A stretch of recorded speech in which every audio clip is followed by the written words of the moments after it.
sebagai orang yang sangat dekat dengan Presiden Jokowi sebelumnya tuh.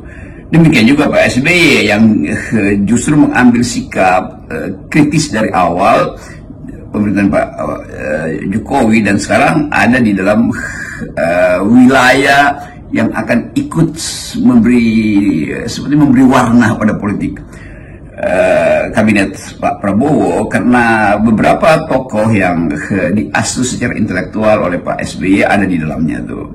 Dan mungkin ada 3-4 orang yang betul-betul dikenali wataknya oleh Pak SBY dan berasal dari Partai Demokrat atau dari lingkungan Partai Demokrat, ada di dalam kabinet Pak Jokowi, Pak Prabowo. Jadi kelihatannya akan ada semacam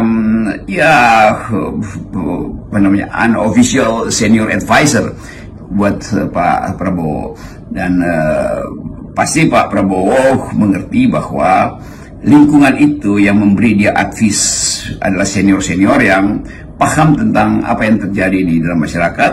Tentu Demokrat punya kaki-kaki sosial untuk tetap menuntun masalah-masalah yang bersifat memajukan demokrasi, karena itu adalah hobi Pak SBY. Demikian juga Pak Luhut yang mengerti relasi antara politik dan bisnis. Tentu sinyal dan pendapat beliau berdua, Pak Luhut dan Pak SBY, akan sangat signifikan di dalam mengikat secara paradigmatik isi kabinet dari Pak Prabowo. Saya sebutkan mengikat secara paradigmatik karena kelihatannya faksionalisme di dalam kabinet ini akan sangat besar, dan itu artinya pertandingan atau bukan pertandingan, sebut aja perlombaan untuk mencari akses pada APBN itu juga akan sangat tinggi.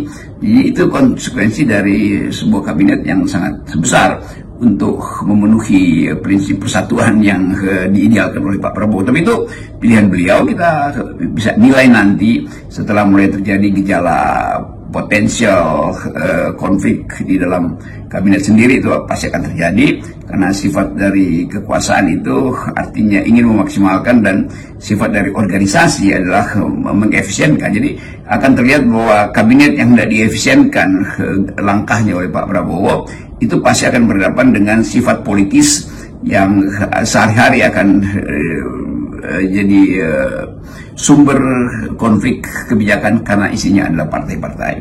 Jadi itu dasarnya kenapa kita mesti terus bersikap memantau dan memberi sinyal, sebut aja sinyal pikiran alternatif bila kita mulai melihat ada ketidakkonsistenan di dalam pengelolaan negara. Saya kira itu. Salam dari FNN.